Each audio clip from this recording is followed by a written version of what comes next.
Hello, I'm Matthew Bruce. I'm Platform Director at Ruleguard, and I'm joined today by Ed Buckman, our Head of Commercial Strategy. Ed, I'd like to talk to you a little bit today about our customers and how they come to Ruleguard. So perhaps you could talk to us a bit about the CASS challenges or problems that bring them to speak to us in the first place.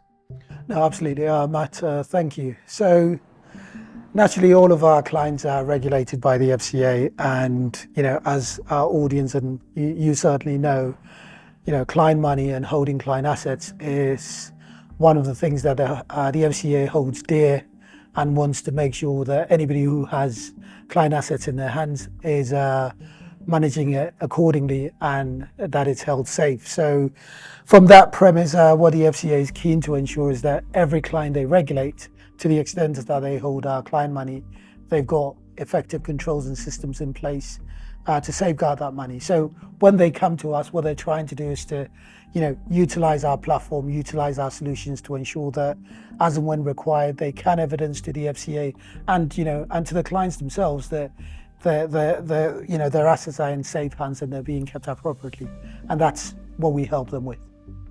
And what do they find most valuable about Ruleguard when they start using it and sort of learn those challenges?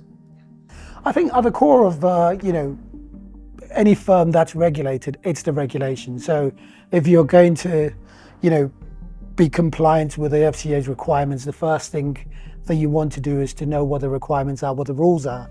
And what Ruleguard does is to give clients up-to-date access to the FCA rules, but also to other regulations in the UK and other jurisdictions where client money and client assets are concerned. Now, compliance is all about the relevant documentation and processes that one undergoes in their firm. So from that perspective, we also give them the relevant tools and solutions to ensure that the information they need is all up to date. But critically, the CASS resolution pack, which is something that in the event of a firm's demise, an administrator will look to, is up to date and stored securely as well. So they come to us to ensure that they're, to borrow a phrase that the FCA likes, their systems, our controls are in place to evidence compliance. Is it difficult to have those conversations about adopting technology in perhaps an area that hasn't seen a lot of investment or technology being used in the past? Is it harder to get firms to adopt a regulatory piece of software versus something maybe a bit more front office or a bit more visible?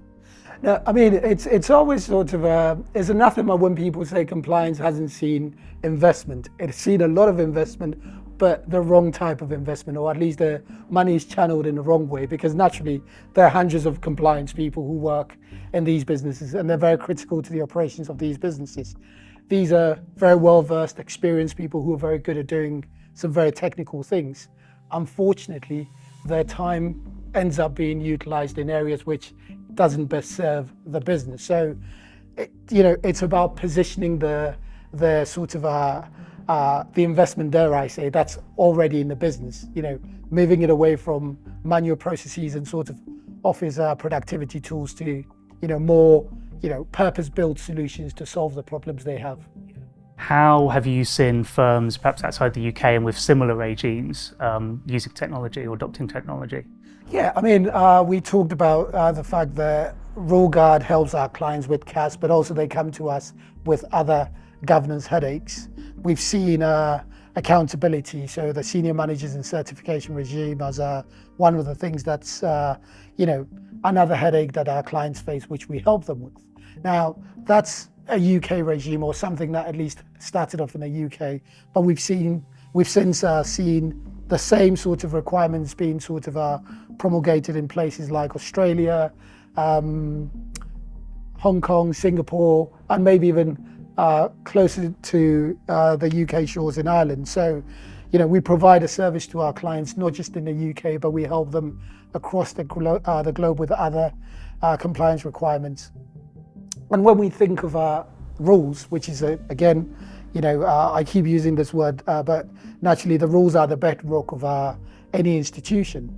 every jurisdiction has rules. And so whether you're based in the UK or you're based elsewhere, you know, the essence of Ruleguard is to give you access to the requirements, the rules from, you know, whoever the regulator is to help you evidence compliance. I know you spend a lot of time talking to firms who are thinking perhaps about picking up a solution like Ruleguard, but you probably spend even more time talking to our existing customers.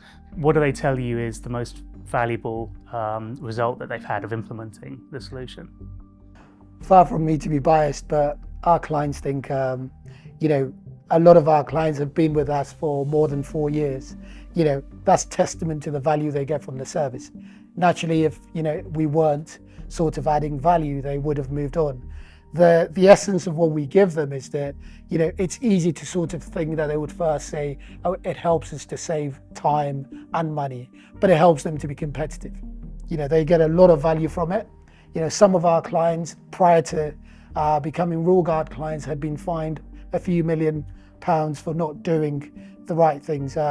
It's not to say that by virtue of us giving them the system, they're doing the right things, but by having Ruleguard, they're able to facilitate, you know, the right sort of cultural attitudes that perhaps they want in their business. And that's why they continue to grow from strength to strength. And, you know, they start off with one thing, and because of the value we give them, they've moved up the sort of the chain of our solutions we give them to, you know, consume more of the services that we provide. Ed, thanks very much. It's been a pleasure talking to you today, and thanks for spending the time. Always a pleasure, Matt.